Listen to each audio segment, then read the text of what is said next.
Morse model of atom: atomic number, mass number, valence electrons, valence shell and valency, isotopes, isobar and isotones, and we are going to take up some tricky questions with solutions. So let's start. See, अभी तक हमने जब chemistry में chapter पढ़ा था, हमने matter in and our surroundings पढ़ा था, उसमें हमने पढ़ा था कि मैटर क्या होता है. आपको पता है, जो भी चीज आपके आसपास है उसको हम रखें, अगर वो स्पेस को ऑक्यूपाई करे और उसका कुछ मास हो तो उसको आप क्या बोलते हो? मैटर. मतलब कोई भी चीज जो आपके पास जिसको हम रखें तो वो कुछ जगह घेरे और उसका कुछ मास हो तो उसको हम क्या कहते हैं? मैटर. जिसमें सब कुछ आ जाता है, जैसे सितार, पेन, ये बॉटल्स, बुक्स. आप भी जहां पे भी आप बैठे हो, आपके आसपास जितनी भी चीजें आप देखिए, अगर आप उनको रख रहे हैं तो वो कुछ जगह घेर रही हैं और उनका कुछ मास भी है. So that means they all are matter. Chair, table, pen, book, etc. all is matter because they occupy space and they do have mass. अब जो साइंटिस्ट थे उन्होंने ये कंक्लूड किया कुछ एक्सपेरिमेंट से कि जितना भी मैटर है वो सब पूरे का पूरा मैटर बहुत छोटे पार्टिकल से बना है. मतलब जैसे हमारी बॉडी, सबसे छोटी चीज हमारी बॉडी में क्या है? सेल है ना, ह्यूमन बॉडी में. ऐसे ही जो मैटर है, मैटर के अंदर सबसे छोटी चीज, सबसे टाइनी चीज जो मैटर को बना रही है, that is called as atom. ठीक है. ये जो एटम नाम है ये तो बहुत बाद में पड़ा. पहले जब इसको पहचाना गया कि मैटर स्मॉल पार्टिकल से बना है, तब उन स्मॉल पार्टिकल्स को नाम दिया गया परमाणु. दे आर कॉल्ड एज परमाणु. ठीक है. तो जितना का जितना मैटर है that is made up of small particles called as परमाणु. ये बहुत पहले ही पता लग चुका था काफी साइंटिस्ट को. अब फिर धीरे धीरे जैसे एडवांसमेंट होती रही वैसे परमाणु नाम जो हुआ that got replaced by atom. तो अब इस चैप्टर में हम एटम के बारे में ही मेन पढ़ेंगे. अब एटम के बारे में पढ़ने के लिए हमारे पास एक थ्योरी दी गई जिसके बारे में हम एटम के बारे में हम अच्छे से जान पाए, और वो थ्योरी किसने दी गई? जॉन डाल्टन ने. This theory was given bye John. और ये जो थ्योरी थी ये ईयर 1803 मतलब 1803 इस ईयर के अंदर दी गई थी. And this theory was given by Dalton, so it was name after the name of Dalton, so it was called as Dalton's atomic theory. And he was the volunteer, as you can see in the picture. He is that great man actually जिन्होंने सबसे पहला आप कह सकते हो contribution दिया atom के बारे में बहुत अच्छे से जानने का. देखते हैं इन्होंने क्या बताया. इनकी थ्योरी के अकॉर्डिंग जितना भी मैटर है वो स्मॉल पार्टिकल से बना, और उन पार्टिकल्स को हम क्या बोलते हैं? Atom. All the matter is made up of small particles and those particles are called as atoms. जो एटम होते हैं ये इनविजिबल होते हैं, ना तो हमें दिखते हैं ना ही हम इनको डिवाइड कर सकते हैं. तो एटम जो है वो इनविजिबल है और इंडिविजिबल है. मतलब वो इतने छोटे हैं कि नेकेड आई से हमें दिखते भी नहीं है और हम इनको डिवाइड भी नहीं कर सकते. Atom can neither be created nor be destroyed. हमें नहीं पता ये कहां से क्रिएट होते हैं, ना ही इनको हम डिस्ट्रॉय कर सकते हैं. अगर आप एटम को तोड़ोगे तो आपको फाइनली एटम ही मिलेगा. So it can not be created not be destroyed. Atoms मिलकर क्या बनाते हैं? एलिमेंट. और एक एलिमेंट, सपोज अगर मैं आपसे कहूं ये एलिमेंट ए का कुछ एग्जांपल ले ले, तो अगर कोई एलिमेंट ए है तो उसके अंदर सारे के सारे ए एटम्स होंगे. और अकॉर्डिंग टू डाल्टन कि जो ये एटम्स हैं जो इस एलिमेंट को बना रहे हैं वो सारे आपस में बिल्कुल सेम होंगे हर तरह से. मतलब उनका size, shape, mass that is going to be identical. मतलब एलिमेंट जो है वो एटम से बनता है और एक पर्टिकुलर एलिमेंट के जो एटम्स होते हैं वो आपस में बिल्कुल सेम होते हैं हर तरह से. ये डाल्टन ने हमें बताया. सपोज अगर आप सोडियम एलिमेंट की बात कर लें, सोडियम एलिमेंट लें, तो ऑब्वियसली इसके अंदर कौन से एटम्स होंगे? इसके अंदर सोडियम एटम्स होंगे बहुत सारे. तो डाल्टन ने कहा कि जो सोडियम एटम्स हैं, जो ये सोडियम एलिमेंट बना रहे हैं, ये बिल्कुल आपस में सेम होंगे हर लिहाज से. They are going to be exactly same. और इन्होंने कहा कि जो एटम्स हैं, डिफरेंट एलिमेंट्स के जो एटम्स हैं वो भी कंबाइन कर सकते हैं. फॉर एग्जाम्पल फॉर एग्जाम्पल अगर मैं कहूँ हमारे पास एक एलिमेंट है कार्बन और एक एलिमेंट है ऑक्सीजन, और मैं आपसे कहूँ कि कार्बन और ऑक्सीजन कंबाइन कर सकते हैं और आपस में कंबाइन करके बनाते हैं कार्बन डाइऑक्साइड, तो इनका जो कॉम्बिनेशन है यहाँ पे, तो इनका जो कॉम्बिनेशन का रेशियो है, जो इनका रेशियो ऑफ वॉल्यूम है, मतलब जिसमें ये कंबाइन कर रहे हैं आपस में, दैट इज 1:2। जो इनका रेशियो ऑफ वॉल्यूम है दैट इज 1:2। तो मतलब ये फिक्स्ड रेशियो में ही कंबाइन करते हैं और ये रेशियो होल नंबर होती है, फ्रैक्शन नहीं होती। तो इसका मतलब ये जो एलिमेंट्स कंबाइन कर रहे हैं, तो इनडायरेक्टली हम कह सकते हैं कि इनके एटम्स ही तो कंबाइन कर रहे हैं। या तो आप बोलिए कार्बन एलिमेंट ऑक्सीजन एलिमेंट के साथ एक फिक्स रेशियो वॉल्यूम में कंबाइन करके क्या बना रहा है, कंपाउंड। कंपाउंड क्या होता है, जब दो या दो से ज्यादा एलिमेंट्स जुड़ जाते हैं तो जो बनता है that is called as compound. ठीक है, तो एलिमेंट्स आपस में कंबाइन कर रहे हैं, या हम कह सकते हैं इन एलिमेंट्स के एटम्स आपस में कंबाइन कर रहे हैं एक फिक्स्ड होल नंबर रेशियो में, क्या बनाने के लिए, कंपाउंड। ऐसे एक और एग्जांपल लेते हैं। लेट्स से अगर मैं आपसे कहूं कि हमारे पास एक सल्फर है और ऑक्सीजन है और दोनों आपस में कंबाइन कर रहे हैं एक फिक्स्ड रेशियो में, and let's say that ratio is again 1:2, तो ये क्या बनाएंगे, सल्फर डाइऑक्साइड। अब सल्फर डाइऑक्साइड बनने के लिए सल्फर और ऑक्सीजन एटम का ही होना जरूरी है और उनका ratio of combination of volume 1:2 ही होना चाहिए। अगर ये रेशियो 2:3 या 3:4 कुछ और हो जाता है तो it will not give rise to sulphur dioxide, it will give rise to some other compound. तो मतलब एक फिक्स कंपाउंड बनाने के लिए एलिमेंट्स फिक्स तरह के कंबाइन करते हैं और उनका रेशियो भी फिक्स्ड होता है, फ्रैक्शन बिल्कुल नहीं होता, होल नंबर होता है। So this was actually given by Dalton. तो आप समझ गए डाल्टन की थ्योरी के अकॉर्डिंग जो एटम है, स्मॉल पार्टिकल्स जिससे मैटर बना है वो है एटम। एटम ना दिखते हैं, ना डिवाइड होते हैं, ना एटम को क्रिएट कर सकते हैं, ना डिस्ट्रॉय कर सकते हैं। एक एलिमेंट के, एक पर्टिकुलर एलिमेंट के एटम्स आपस में बिल्कुल सेम होते हैं और atoms of different element combine in fixed whole number ratio to form compound। तो आप समझ गए ना, ये हमें डाल्टन ने एज डाल्टन एटॉमिक थ्योरी दिया, जिसके बारे में हम काफी कुछ एटम के बारे में, एलिमेंट और कंपाउंड की नेचर के बारे में हम काफी कुछ जान पाए। पर डाल्टन की जो थ्योरी थी उसका एक बहुत मेजर ड्रॉबैक था। मतलब जो डाल्टन ने हमें चीजें आप कह सकते हो लिस्ट करी, उनके अंदर से कुछ ऐसे पॉइंट्स थे जो बाद में गलत साबित हुए। So the drawbacks of Dalton atomic theory was, see उन्होंने कहा कि जो एटम है दैट इज इनडिविजिबल, वो डिवाइड नहीं हो सकता। But later on it was proved कि जो एटम है उसको हम सब डिवाइड कर सकते हैं इनटू एटम से भी छोटे पार्टिकल्स, दैट इज सब एटॉमिक पार्टिकल्स। ठीक है, और सब एटॉमिक पार्टिकल्स, एटम जो है, एटम से जो छोटे पार्टिकल एक नहीं, दो नहीं, 35 छोटे पार्टिकल्स हैं एटम से जो नेचर के अंदर एग्जिस्ट करते हैं।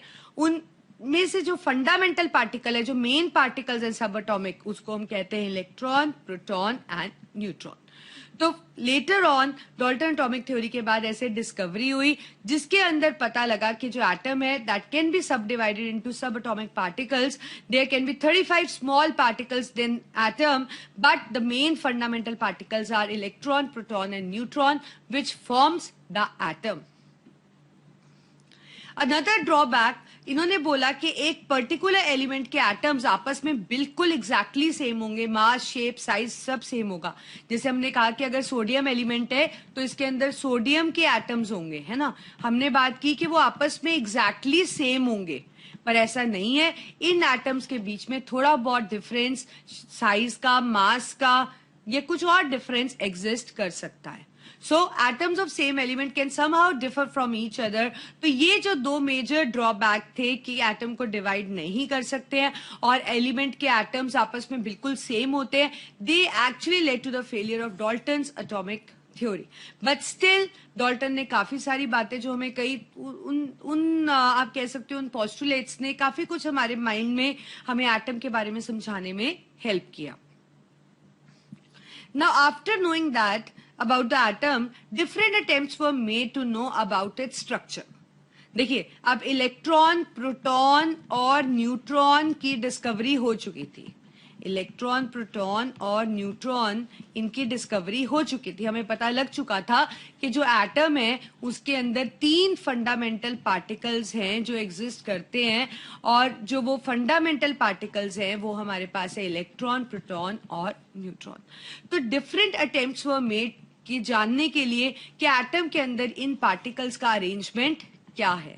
तो डिफरेंट साइंटिस्ट थे जिन्होंने अपने एक्सपेरिमेंट्स किए और अपना कुछ आप कह सकते हो कुछ अपना डिस्कवरीज की और फिर अपना काम सबमिट किया। अब हम पढ़ने लगे कि जो फंडामेंटल पार्टिकल्स हैं इलेक्ट्रॉन, प्रोटॉन और न्यूट्रॉन, उनकी डिस्कवरीज किस तरह से हुई और कौन से साइंटिस्ट थे जिन्होंने इनकी डिस्कवरी करने में हेल्प करी। तो पहली जो डिस्कवरी अब हम पढ़ेंगे that was electron discovery. It was done by J Thomson. Electron जो डिस्कवर किया था वो जे थॉमसन ने किया था। इन्होंने जब इलेक्ट्रॉन डिस्कवर किया तो उस समय ये पता लग चुका था कि जो गैसेस होती है, फैराडे एक साइंटिस्ट थे, उन्होंने ये कंक्लूजन दे दिया था कि जो गैसेस होती हैं वो इलेक्ट्रिक करंट कंडक्ट करती हैं एट लो प्रेशर, ठीक है, एंड हाई वोल्टेज। मतलब जितनी भी गैसेस होती है दे कैन बिकम कंडक्टिंग और they can conduct electric current, but the condition should be that they should be at low pressure and high voltage should be applied. तो ये चीज Faraday scientist prove कर चुके थे और जे थॉमसन इससे अच्छे से फैमिलियर थे। तो इस एक्सपेरिमेंट को उन्होंने इसी फैक्ट को ध्यान में रख के किया। What he did, he actually took Crookes tube. Crookes tube क्या थी कि क्रुक एक साइंटिस्ट थे, उन्होंने एक ट्यूब बनाई थी। ट्यूब मतलब एक 60 सेंटीमीटर लॉन्ग ग्लास की बनी हुई tube, 60 centimetre long tube glass की बनी हुई। इस ट्यूब में दोनों साइड मेटल के इलेक्ट्रोड्स का यूज हुआ था और ये मेटल के इलेक्ट्रोड्स वायर के थ्रू बैटरी के साथ कनेक्टेड थे। इस बड़ी ट्यूब के साथ एक छोटी सी ट्यूब और अटैच थी which act as a vacuum pump, जो प्रेशर को कम करने के लिए यूज की जाती थी। ठीक है, तो this was Crookes tube and this is how it was connected. अब यहाँ पे उन्होंने गैस ले ली, गैस कोई भी ले सकते हैं, हर गैस मतलब उन्होंने कंक्लूड किया अपने एक्सपेरिमेंट से कि कोई भी गैस लेकर ये एक्सपेरिमेंट किया जा सकता है। तो यहाँ पे उन्होंने गैस ले ली, कंडीशन सिर्फ ये थी कि जोन सी भी गैस ली that was at very low pressure और बहुत हाई वोल्टेज की बैटरी लगाई गई ताकि हाई वोल्टेज का करंट इसमें सप्लाई किया गया। तो देखते हैं कि क्या ऑब्जर्वेशंस थी जब ऐसा उन्होंने किया, यहां से करंट पास किया तो क्या उन्हें देखने को मिला। जब उन्होंने इलेक्ट्रिक करंट हाई वोल्टेज पे पास किया, वोल्टेज अप्रोक्सीमेट 10,000 वोल्ट्स थी, ठीक है। तो जब इतनी हाई वोल्टेज पे करंट पास किया और जो गैस थी वो 1 एटमॉस्फेरिक प्रेशर पे थी, मतलब नॉर्मल एटमॉस्फेरिक प्रेशर पे थी, तो उन्होंने देखा कि कुछ भी चेंजेस उनको इस ट्यूब के अंदर नहीं दिखे। मतलब इस कंडीशन पे जो गैसेस थी दे वर नॉन कंडक्टिंग। जो गैसेस थी वो क्या थी, नॉन कंडक्टिंग, मतलब उनमें से करंट पास किया ही नहीं क्योंकि कुछ दिखा नहीं ना आपको कि इसके अंदर कुछ चेंजेस दिखे नहीं। अब उन्होंने क्या किया कि he reduce the pressure from 1 atmosphere to 10⁻⁻² atmosphere. इतना उन्होंने इसको रिड्यूस कर दिया। तो उन्होंने देखा कि जो पूरी की पूरी ट्यूब थी वो ग्लो होने लगी और जो ग्लो था वो क्या था, ग्रीन ग्लो था, मतलब पूरी ट्यूब ग्रीन ग्लो से ग्लो होने लगी। तो इसका मतलब इस कंडीशन पे जो गैसेस थी वो कंडक्टिंग हो गई थी। उन्होंने और प्रेशर रिड्यूस करके देखा। He reduce the pressure from 10⁻² to 10⁻⁴ atmosphere. तो उन्होंने देखा कि जो पूरी ट्यूब थी वो ग्लो करना बंद कर गई, लेकिन एक फेंट सा ग्लो ग्रीन सा इस तरफ को लग रहा था कि एक फेंट सा ग्लो है। उसको कंफर्म करने के लिए उन्होंने एक और एक्टिविटी की। ये ग्लो है कि नहीं इसको कंफर्म करने के लिए उन्होंने एनोड को परफोरेटेड बनाया, मतलब जो एनोड थे उसके बीच में होल्स कर दिए, उसके बीच में क्या कर दिए, होल्स। और इसके पीछे जो ये ट्यूब थी उसके ऊपर एक कवरिंग लगाई फ्लोरेसेंट मटेरियल की which is basically zinc sulphide screen. देखिए फ्लोरेसेंट मटेरियल जो होता है उसके साथ जब भी कुछ स्ट्राइक करता है वो ग्लो करने लगता है, तो जिंक सल्फाइड स्क्रीन इसके पीछे बिल्कुल लगाई। तो जब ऐसा किया और सेम कंडीशंस पे देखा तो ग्लो कंफर्म हुआ क्योंकि जिंक सल्फाइड स्क्रीन सच में ग्लो ब्राइटली ग्लो होने लगी। तो उन्होंने फिर अपने इस एक्सपेरिमेंट का कंक्लूजन दिया। उन्होंने कहा कि जब हम बहुत हाई वोल्टेज अप्लाई करते हैं, ठीक है, और गैसेस जो होती है वो बहुत ज्यादा लो प्रेशर पे होती हैं, मतलब अभी आपने देखा 10⁻⁻⁴ एटमॉस्फेयर हमने कर दिया था, तो ऐसी कंडीशन में जो कैथोड है उससे एक रेज निकलती है, और ये जो रेज है कैथोड से निकल रही है तो इनको कैथोड रेज कह रहे हैं, और ये रेज एनोड की तरफ ट्रैवल हो रही है। इसी वजह से एनोड के जो पीछे हमने जिंक सल्फाइड स्क्रीन लगाई वहां पे हमें ग्लो दिखा, क्योंकि ग्लो कैथोड की साइड नहीं था। अब क्योंकि ये कैथोड से निकल रही है तो आपको पता है कि जो कैथोड होता है वो नेगेटिवली चार्ज्ड होता है, क्योंकि यहाँ पे वायर के थ्रू आपने इसको बैटरी के नेगेटिव टर्मिनल के साथ अटैच किया है, तो इस वजह से इनको कैथोड रेज कहा गया। And they were found to consist of negatively charge particles and they were called as electrons. So this is how the electrons were discovered. तो हम देखते हैं कि हम लिखेंगे क्या। When electric current was passed through gas at low pressure and high voltage, some rays were emitted through cathode and they were traveling towards anode. Therefore, they were called as cathode rays consisting of negatively charged particles which were named as electrons. So this is how the electron was discovered. अब proton की discovery जो हुई वो ई गोल्डस्टिन sir थे जिन्होंने की। उन्होंने actually ये जो डिस्कवरी थी, जब जैसे कैथोड रेज पहले डिस्कवर हो चुकी थी, तो उसी डिस्कवरी को, उसी एक्सपेरिमेंट को करते हुए ही उन्होंने प्रोटॉन को डिस्कवर किया। मतलब वो स्टडी कर रहे थे कि जो जे थॉमसन ने प्रूव किया वो किस तरह से किया। उसी एक्सपेरिमेंट के दौरान उन्होंने देखा कि प्रोटॉन पार्टिकल्स भी डिस्कवर हो सकते हैं या प्रोड्यूस होते हैं उस टाइम। तो उन्होंने सेम कंडीशन पे ये किया, मतलब सेम ऑपरेटर, सेम सब चीजें जो कि जे थॉमसन ने ली थी, सेम कंडीशन पे ही उन्होंने ये एक्सपेरिमेंट किया। उन्होंने ये कहा कि जब कैथोड रेज निकलती हैं तो यहाँ पे गैस है, ठीक है, तो जब ये गैस के जो पार्टिकल्स हैं उनमें से जब कैथोड रेज पास करती हैं तो वो इन गैस पार्टिकल्स को आयनाइज कर देती है। आयनाइज मतलब उनके इलेक्ट्रॉन्स निकाल कर अपने साथ ले जाती है। अब कोई एटम में से इलेक्ट्रॉन अगर निकल जाएगा तो ऑब्वियसली उस पे क्या आ जाएगा, गैस एटम नहीं रहेगा, वो गैस के आयंस बन जाएंगे, पॉजिटिवली चार्ज आयंस। और ये जो पॉजिटिवली चार्ज आयंस है इनको कैथोड की तरफ अट्रैक्शन फील होती है, so they start moving towards cathode. So they form a beam of positive particles and these positive particles were called as, this is proton, P-R-O-T-O-N. देखते हैं हम क्या लिखेंगे। It was seen that when cathode rays were produced, they traveled through gas. हमने ये पढ़ा कि वो गैस की से ट्रैवल करेंगे and while doing so वो गैस को आयनाइज कर देंगे।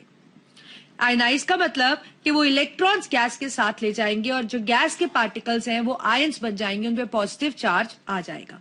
इन पार्टिकल्स की जो बीम है उसको हम कैनाल रेज कहेंगे, एनोड रेज नहीं कहेंगे, क्योंकि ये एनोड से तो निकली नहीं है, ये गैस से बनी है। Therefore they are called as canal rays and they are attracted towards cathode और they start moving towards cathode. So they possess positive charge, so they were named as protons. That is a beam of positively charged particles or a beam of protons. तो पहला attempt था Thompson, J Thomson का, जिन्होंने अपना attempt कैसे दिया, as Thomson's model of an atom, as Thomson model of an atom. Thomson के model को एक स्पेशल नाम दिया गया, plum pudding model. It was called as plum pudding model. Thomson के अकॉर्डिंग जो एटम था वो एक पॉजिटिव चार्ज स्फेरिकल बॉडी थी, मतलब थॉमसन के अकॉर्डिंग जो एटम था वो स्फेरिकल था और वो जो स्फीयर था उसमें सारी जगह पॉजिटिव चार्ज था और उसमें नेगेटिव चार्ज कहीं कहीं पे प्रेजेंट था, जैसे कि आइसक्रीम में चेरीज होती हैं या आप कह सकते हो वाटरमेलन में ये ब्लैक सीड्स होती हैं, उस हिसाब से कहीं कहीं पे नेगेटिव चार्ज स्कैटर्ड था। तो थॉमसन के according atom is positively charge sphere in which the negative charge that is electrons are present at certain places like plums in a pudding. जैसे कि आप देख पा रहे हो पॉजिटिव चार्ज सारी तरफ है और नेगेटिव चार्ज कहीं कहीं पे दूर दूर स्कैटर्ड है, just like as you can see the seeds in watermelon. He actually compared the model with watermelon or raisins in ice cream.